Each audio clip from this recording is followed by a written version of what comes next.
மேஷராசிக்காரங்க நிறைய எதிர்பார்ப்போடு தான் நீங்கள் வாழ்ந்துட்டு இருக்கிறீங்கன்னு சொல்லலாங்க. ஒரு நேரம் போல் ஒரு நேரம் உங்களால் இந்த நேரம் இருக்க முடியல தான். மனசில் குழப்பங்கிறது கொஞ்சம் இருந்துக்கிட்டே இருக்குது. எந்த விஷயம் செஞ்சாலுமே வீட்லையா இருக்கட்டும், வெளியிலையா இருக்கட்டும், தட தாமதம். மனிதனாக பிறந்தாலே வாழ்க்கையில் இன்பம் துன்பம் சகஜங்கிறத நீங்கள் உணர்ந்துருக்கிறீங்க. ஆனாலுமே எதுக்கு எடுத்தாலும் இப்படி தடையாகவே இருந்துட்டா எந்த விஷயம் எடுத்துக்கிட்டாலுமே மனசில் நிம்மதியில்லாத சூழ்நிலை தான் அமைஞ்சிருது. மனசு காயப்படுற மாதிரி தான் நிறைய விஷயங்கள் உங்களை சுற்றி நடக்குதுன்னு சொல்லலாம். வீட்டில் தான் அப்படின்னு பார்த்தா வெளியிலையும் அப்படி தான் அந்த நேரம் பொறுத்த வரைக்கும் மேசராசி அன்றர்களுக்கு நிறைய தடையை சந்திக்கிறீங்க. பண வருமானத்தை ஒரு பக்கம் கொண்டு வந்தாலுமே பணங்கிறது சேமிக்க முடியாத அளவுக்கு இருக்குது. பிரச்சனைங்கிறது நாளுக்கு நாள் அதிகமாக தான் இருக்குதுன்னு சொல்லலாம். பிரச்சனையை சமாளிக்கிறதுக்குள்ளேயே உங்களுக்கு போதுங்கிற மாதிரி தான் அந்த நேரம் ஆயிடுது. மனசுலையுமே பலங்கிறது இல்லை. இந்த நேரம் எதை செய்யறது எதை விடுறதுன்னு தெரியாமல் குழம்பி தான் போயிருக்கிறீங்க. ஒரு பிரச்சனைக்கு முடிவு பார்த்து நீங்கள் அதை சமாளித்து வெளியே வந்துட்டா அடுத்து இன்னொரு பிரச்சனை வர மாதிரி தான் மேசராசி அன்பர்களுக்கு இந்த நேரம் இருக்குதுன்னு சொல்லலாங்க. தொடர்ந்து எத்தனையோ விஷயங்கள் நீங்கள் செஞ்சு பார்க்குறீங்க, எத்தனையோ பரிகாரம் செய்கிறீங்க. ஒரு சில நேரம் உங்கள் பரிகாரம் பழிக்குது, ஒரு சில நேரம் பழிக்கிறதில்ல. ஏன் பழிக்கலன்னு நிறைய பேர் குழம்பக்கூடியவங்களும் இருப்பீங்க. ஆனால் பெரும்பாலும் இந்த நேரம் அமாவாசை நாட்களில் ஒரு சில பரிகார முறையில் நீங்கள் செஞ்சு பார்க்குறது நல்லது தான். மனோபலத்தையும் உடல் பலத்தையும் கூட்டக்கூடிய ஒரு சக்திங்கிறது இந்த அமாவாசை நாட்களில் இருக்குது. எந்த பிரச்சனை வந்தாலும் சமாளிக்கக்கூடிய சக்தியுமே ஒரு சில பரிகாரத்தில் இந்த நேரத்தில் நீங்கள் நீக்கிக்கலாம். நம்பிக்கையோடு செஞ்சாலே நிச்சயம் நன்மை கிடைக்கக்கூடிய வாய்ப்புங்கிறது இந்த நேரங்களுக்கு உண்டுன்னே சொல்லலாங்க. அந்த வகையில் மேஷராசி அன்றர்கள் இனி அடுத்து வரக்கூடிய 15 நாட்களுக்கு எப்படிப்பட்ட பலன்களை நீங்கள் பெற போகிறீங்க, எந்த மாதிரியான விஷயங்கள் உங்களுக்கு சாதகமாக அமைஞ்சிருக்கு, எந்த மாதிரியான விஷயத்தில் நீங்கள் கவனம் கொடுக்கணும், அது மட்டும் இல்லாமல் அமாவாசை நாட்களில் ஒரு சில வழிபாட்டு முறையில் நீங்கள் செய்யறதால எப்படிப்பட்ட பலனை நீங்கள் பெற போகிறீங்கிறதையும் இந்த பதிவில் நாம் தொடர்ந்து பார்க்கலாம். அதுக்கு முன்னாடி நீங்கள் இந்த சேனலுக்கு புதிவராக இருந்தால் இந்த சேனலை சப்ஸ்கிரைப் பண்ணிவிட்டு ஒரு லைக்கும் பண்ணிவிட்டு பின்தொடர்ந்து வாங்க பார்க்கலாம்.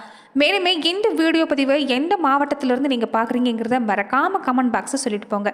தொடர்ந்து உங்கள் வாழ்க்கையில் பல்வேறு விதமான பிரச்சனைகளை நீங்கள் சந்திக்கக்கூடிய நபராக இருக்கிறீங்கன்னா, ஜோதிட ரீதியாக தீர்வு காணும் நீங்கள் விருப்பப்படுறீங்கன்னா டிஸ்கிரிப்ஷனில் தொலைபேசி எண் கொடுக்கப்பட்டிருக்கு. ஜோதிட ரீதியான சந்தேகமாக இருந்தாலும் சரி, உங்கள் வாழ்க்கையில் நீங்கள் சந்திக்கக்கூடிய எந்த விதமான பிரச்சனையாக இருந்தாலும் சரி, தாராளமாக தொலைபேசி மூலிமா தொடர்பு கொண்டு கூட உங்களுடைய பிரச்சனைகளுக்கு தீர்வு காணலாம்.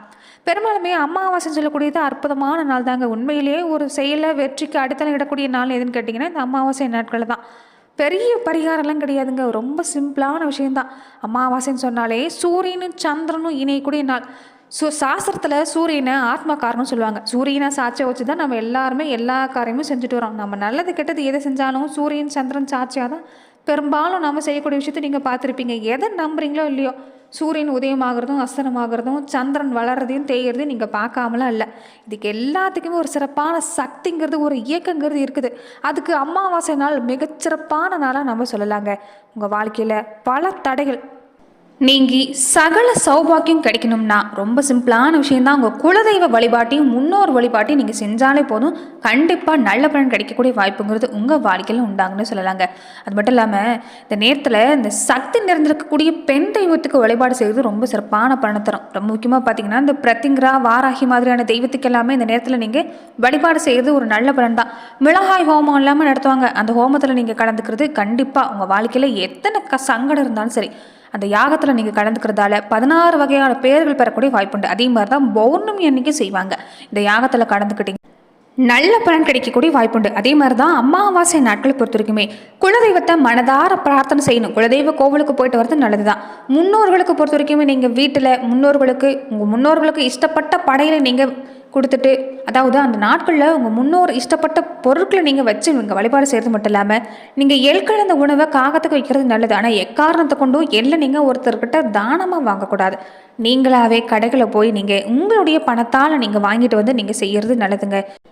குலதெய்வ கோவிலில் சக்கரை பொங்கலை நீங்கள் படைச்சி கூட வரக்கூடியவங்களா இருக்கட்டும், சுற்றி இருக்கக்கூடியவங்களா இருக்கட்டும், குழந்தைகளுக்கு நீங்கள் தாராளமாக அந்த சர்க்கரை பொங்கலை நீங்கள் படையலிட்டு மற்றவங்களுக்கு கொடுக்கறது நல்ல பலனை ஏற்படுத்தி தரோம். அதே மாதிரி தான் வீட்லேயுமே பொறுத்த வரைக்குமே உங்கள் குல தெய்வத்தை நினச்சி நீங்கள் தீபம் ஏற்றணும். அதே மாதிரி இந்த திஷ்டி பரிகாரம் நீங்கள் இந்த நாட்களில் செய்யலாம். ஒரு கைப்பிடி கடுகை கையில் எடுத்துக்கோங்க. ஒரு கொஞ்சம் அளவு தான், வீட்டில் இருக்கக்கூடிய கடுகு கூட நீங்கள் பயன்படுத்தலாம். உங்கள் தலையை சுற்றி 3 முறை சுற்றி உங்களை பிடிச்ச கண் திருஷ்டி கெட்ட சக்தி எல்லாமே விளக்கணும்னு மனதார வேண்டி இந்த கடுகை அப்படியே நெருப்பில் போட்டுட்டு வரணுங்க. ஒரு மண் அகல் விளக்கில் கட்டி கற்பூரத்தை ஏற்றி அந்த கடுகை அந்த நெருப்பில் போட்டாலும் வெடிக்கும். அந்த கடுகு வெடிக்கிற மாதிரி கண் திருஷ்டி கஷ்டம் எல்லாமே வெடிச்சு போகணும்னு நீங்கள் நம்பிக்கையோடு செய்ய பாருங்கள். கண்டிப்பாக நல்ல பலன் கிடைக்கும். இது உங்களுக்கு மட்டும் இல்லை, உங்கள் பிள்ளைக்கு, உங்கள் வாழ்க்கை துணைக்கு, வீட்டில் இருக்கக்கூடிய பெண்களுக்கும் நீங்கள் செய்யலாம். பெண்கள் இருக்கக்கூடியவங்க இதை நீங்கள் சுற்றி போட்டுக்கிறது ரொம்ப ரொம்ப நல்லது. குலதெய்வத்துக்கு செய்யக்கூடிய இன்னொரு முக்கியமான விஷயம் பார்த்தீங்கன்னா, வீட்லயுமே ஒரு மண்பானையில இல்லைன்னா செம்பு, பித்தள கலசத்துல தண்ணி வச்சு பூஜை அறையில வச்சுருங்க. அத குலதெய்வத்த நெனச்சு ஆவாகனம் செஞ்சுக்கணும். தீபம் ஏத்தி நீங்க வழிபாடு செஞ்சு நிற சொம்பு தண்ணி வச்சீங்கன்னாவே, அந்த இடத்துல குலதெய்வங்கிறது வாசம் செய்ய ஆரம்பிக்கும். தொடர்ந்து தீப வழிபாடு செஞ்சீங்கன்னா, கண்டிப்பா உங்களுக்கு நல்ல பலன் கிடைக்கக்கூடிய வாய்ப்புண்டு. வீட்ல நேர்மறை ஆற்றல் எல்லாமே நீங்கக்கூடிய வாய்ப்புண்டுன்னு சொல்லலாங்க. ரொம்ப முக்கியமா இந்த விஷயத்த செய்யறப்ப, நீங்க சர்க்கரை பொங்கல் வழிபாடு செய்யறது நல்ல பலனை ஏற்படுத்தி தரக்கூடிய வாய்ப்பா அமைஞ்சிருக்குது. இது அறிவியல் ரீதியான உண்மையா கூட சொல்லலாம். அந்த நேரத்துல பொறுத்தவரைக்குமே காலை, மாலை 2 வேளையிலும் நீங்க பூஜை அறையில தீபேற்றி வழிபாடு செய்யறது. அமாவாசை நாட்கள்ல விரதம் இருக்கக்கூடியவங்க இருப்பாங்க.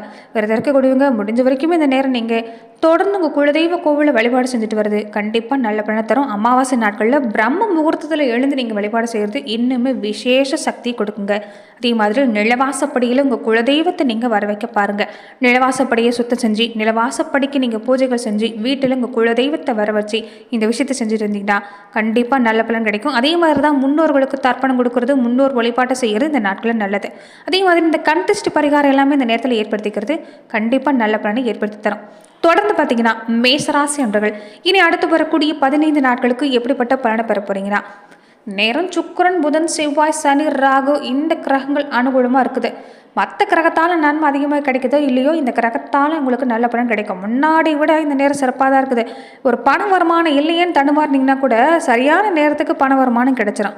சிக்கனமாக கொஞ்சம் இருக்கணும் இந்த நேரம் பொறுத்த வரைக்குமே. மனசுங்கிறது நினச்சது எல்லாமே வாங்கணும்னு ஆசைப்படும். நினச்ச விஷயங்கள் நீங்கள் சாதிக்கணும்னு ஆசைப்படுவீங்க. ஆனால் ஆசை கட்டுப்படுத்தக்கூடிய நேரம் இந்த நேரம் பொறுத்த வரைக்குமே. சேமிப்புக்கு நேரம் நீங்கள் அதிக வாய்ப்பை ஏற்படுத்த பாருங்கள். ஏன்னா நீ வரக்கூடிய நாட்களில் சுப செலவு காத்திருக்குது. அதனால் முடிஞ்ச வரைக்குமே செலவை கட்டுப்படுத்துறது நல்லது. பண வரவு இந்த நேரம் கொண்டு வர முடியும். பாகிஸ்தானத்தில் குருவோட சுப பார்வை கிடைக்கிறதால உங்கள் நிலைமை சிறப்பாக இருக்குது. அதே மாதிரி அடிக்கடி ஆலய வழிபாடு செய்வீங்க. நீங்கள் ஆசைப்பட்ட கோவில் குளத்துக்கு எல்லாமே போகக்கூடிய வாய்ப்பு இருக்குது. இறை நம்பிக்கை உங்களுக்கு அதிகமாக உண்டாகும். இதுக்கு முன்னாடி பொறுத்த வரைக்குமே வாழ்க்கையே வேண்டான்னு நினைக்கக்கூடியவங்க இருப்பீங்க. கடவுள் மேலே நம்பிக்கை இல்லாமல் இருக்கக்கூடியவங்க கூட அதிகமாக இருந்திருப்பீங்க. ஆனால் இந்த நேரம் இறை வழிபாட்டில் உங்கள் மனசுங்கிறது ஈடுபடும். இது ஒரு வகையில் நல்லது தான். வேலைன்னு வந்தாலுமே வேலையில் நல்ல மாற்றம் காத்திருக்குது. பதவி உயர்வு, சம்பள உயர்வு மாதிரியான விஷயம் கிடைக்கக்கூடிய வாய்ப்பு இருக்குது. புதுசாக வேலைக்கு முயற்சி செஞ்சாலுமே மனசுக்கு பிடிச்ச இடத்துல வேலை கிடைக்கும். வெளிநாடு போகணும், வெளிநாட்டில் வேலை செய்யணும்னு ஆசைப்பட்டாலுமே இந்த நேரம் முயற்சி செய்யலாம்.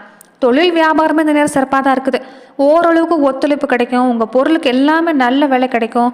கூட இருக்கக்கூடியவங்க தான் ஒத்துழைப்புங்கிறது சரியாக தரமாட்டாங்க. ஆனாலும் உங்களால் இந்த நேரம் சாதிக்க முடியும். அதே மாதிரி இந்த வெளிநாடு சம்மந்தப்பட்ட விஷயம் உங்களுக்கு சிறப்பாக இருக்குதுன்னு சொல்லலாம்.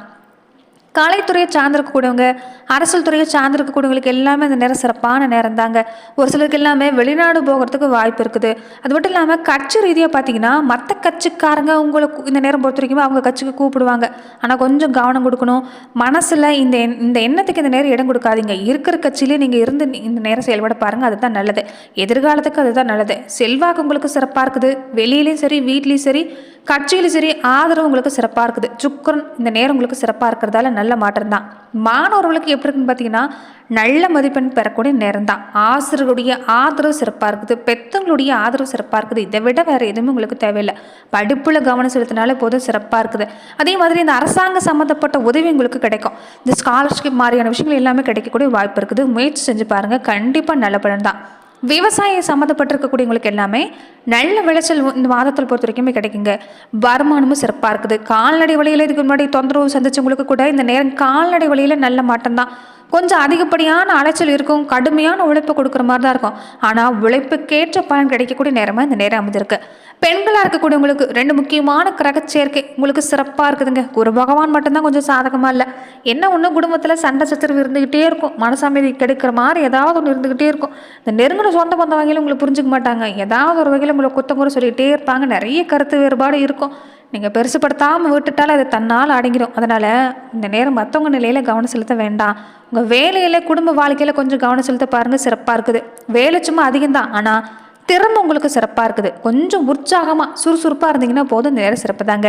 கொஞ்சம் சிக்கனமாக இருக்க பாருங்கள். ஆண்களாக இருந்தாலும் சரி, பெண்களாக இருந்தாலும் சரி, சிக்கனமாக இருக்கிறது நல்லது. இந்த நேரம் பணப்பற்றாக்குறை ஏற்படாமல் இருக்கணும்னா நீங்கள் அதிகமாக கடன் வாங்குறது இந்த நேரம் வேண்டாம். சேமிக்க முயற்சி செய்ய பாருங்கள். இருக்கிறத வச்சு சமாளிக்க பாருங்கள். கண்டிப்பாக நல்ல மாட்டம் தான். முடிஞ்ச வரைக்குமே அமாவாசை நாட்களில் இந்த விஷயத்தை நீங்கள் தொடர்ந்து செஞ்சுட்டு வர பாருங்கள். கோவிலுக்கு, உங்கள் குலதெய்வ கோவிலுக்கும் நீங்கள் தீபம் ஏற்றினாலே போதும், சிறப்பான பலன் கிடைக்கும். அதே மாதிரி இந்த நேரம் உங்களுடைய முன்னோர்களுக்கு கலந்த உணவு நீங்கள் படையிலிட்டு வழிபாடு செய்கிறது நல்ல பலனை ஏற்படுத்தி தரும். நன்றி நண்பர்களே. இந்த பதிவில் மேசராசி அன்பர்களுக்கு அடுத்து வரக்கூடிய 15 நாட்கள் எப்படிப்பட்ட பலன்களை நீங்கள் பெற போறீங்கிறத நம்ம பார்த்தோம். மேலுமே இந்த மாதிரியான பதிவுகளுக்கு நீங்கள் இந்த சேனலை லைக் பண்ணுங்கள், ஷேர் பண்ணுங்கள், கமெண்ட் பண்ணுங்கள், மறக்காமல் சப்ஸ்கிரைபும் பண்ணிக்கோங்க. மேலுமே இந்த வீடியோ பதிவை பார்க்கக்கூடியவங்க நிறைய பேர் சப்ஸ்கிரைப் பண்ணாமல் பார்க்குறீங்க. வேலையாக சப்ஸ்கிரைப் பண்ணிட்டு பாருங்கள். அப்போ தான் இந்த சேனலில் போடக்கூடிய ஒவ்வொரு வீடியோஸும் உங்களுக்கு நோட்டிஃபிகேஷன் மூலமாக வந்தடையக்கூடிய வாய்ப்பு அமைஞ்சிருக்கு. நன்றி நண்பர்களே.